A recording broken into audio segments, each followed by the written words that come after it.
This is a trap that'll take away your ability to charge more. It'll take away your competitive advantage and just take away your focus in general. So it's so important. This video is aimed at artists and designers, but the concept is so general that I can really apply it to any kind of knowledge worker.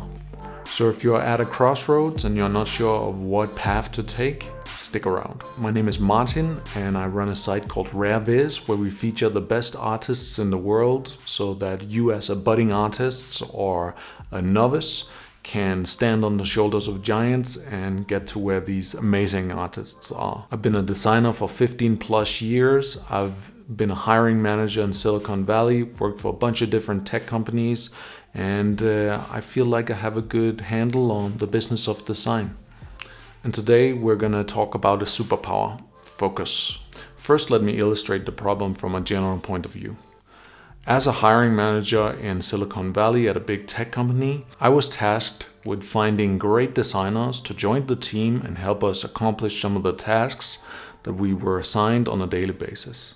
So being a hiring manager in Silicon Valley, I'll just explain right quick how that goes, is you have a need on your team, you need to find somebody to join your team. You've been granted budget and now you just want someone really good to join the team to help you accomplish the tasks and finish the projects that you're doing. So you get a login for this HR portal, internal HR portal, where you log in and then recruiters from other companies, recruiting companies, headhunters, pool together their databases and go out and find new designers and put them into the HR system so that you can easily browse through them. Easily, it's kind of a mess. So you get this list of hundreds of designers and you're just trying to look for some signal.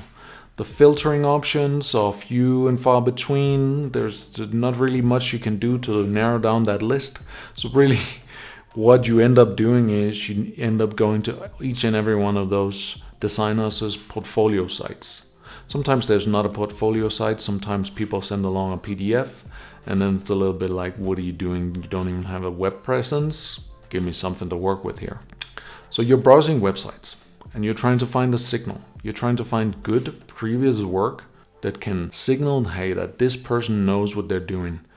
Hiring a new person in a tech company like that is super risky because you really want this to work. You really want to find somebody that really can just hit the ground running oftentimes. Oftentimes this is not about filling the position for somebody that can be taught how to do the thing. You're looking for somebody that can actually do the thing right from the get-go. So you're looking through hundreds of portfolio sites just looking for a signal, and you're scrolling, and you're seeing the worst the design world has to offer. So just seeing somebody that's decent is like a breath of fresh air as you're scrolling through those portfolios. Out of maybe 100 portfolios, maybe 5 of them are pretty good. The point I'm trying to illustrate here is that you're gonna look through a lot of stuff that's not really good enough. You're gonna find a small percentage that's okay, and really what you're really looking for is that great person. The person that has gone deep on a subject, that knows what they're doing, that shows previous work that is really good, that is able to demonstrate their skills. You want someone that has gone a little bit deeper than the surface level of the skill that you need to showcase, hey, I actually know what I'm doing. And looking through hundreds of portfolios, I can tell you that no one goes deep. No one has a focus. Everybody's a generalist, putting up small, tiny projects that don't really showcase real skill. So the problem is that everybody is a generalist with a surface level knowledge and skill level in every kind of design field, and no one goes deep. When you think of the best in the world, when you think about the Ash Thorpes, the Marcus Eckert, the J.R. Canests of the world, the reason why you hold them in such high regard is that they've gone super deep on their respective fields. They don't have the most projects in the world, but they have the best ones. Their skill set doesn't span the widest in the world, but it goes deep. The world doesn't need any more generally okay artists. They are a dime a dozen. So if you're at a crossroads, if you don't know where to go, if you don't know what to do, if you're seeing diminishing amount of clients coming in, if you're seeing your ability to charge more diminished, here's what you do. You be you. No one can be you like you can be you. Figuring out what is uniquely you, what is an expression of yourself, is a source of competitive advantage and upping your pricing power.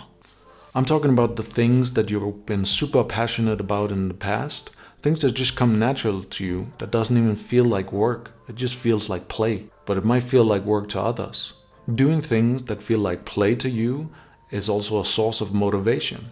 Because you'll do it no matter what, because it's just play. It's not forced work you're doing this because it's fun and because it's you and you're going deep on your unique ability. If you want to get to the level of your design heroes, of the artists that you look up to, then you need to go deep. And the only way that you're going to be able to go deep is if you go deep on what is uniquely you. So the solution becomes, how do you find what is uniquely you? Here's a couple of methods. The first one. Ask yourself, in which ways am I insane? In which ways are you a little bit kooky? Are you a little bit different than other people? These might be things that you've in the past been a little bit ashamed of, but you need to cherish those things because those things are uniquely you. Dig them up. Ask your friends, ask your mom. Sometimes it's really hard to see what is uniquely you just from trying to think about it, while other people will know what is uniquely you. So ask people around you, ask your mom, ask your friends, ask your family, they'll know. Another way is to compile different areas that you're super passionate about and then combine them. And here I'm thinking, actually combine them with some kind of word combiner online, because you'll see connections that you didn't really think about before. And just brainstorm really deeply on those areas.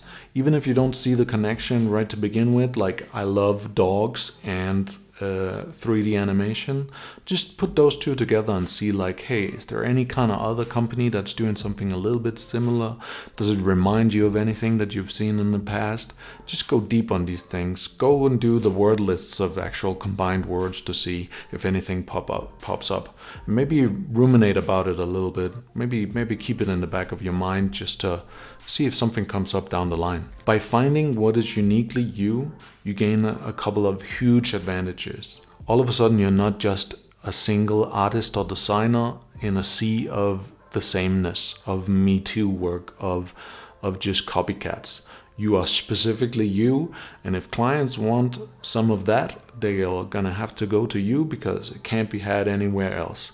That ups your pricing power. That lets you be able to charge more because you're the only one that's providing something that's so distilled, perfectly, uniquely you. What comes to mind is the latest project by Ash Thorpe, which is his Batman project, where looking at the whole case study, it feels like only Ash could have done this project this deeply.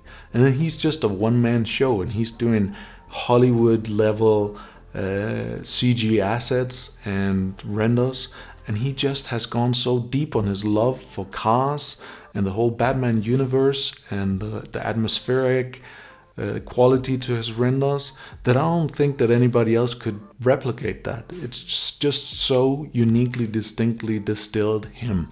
In conclusion, I urge you to look at the points here in this video as to why being a generalist and a Me Too designer or artist is not the way to go.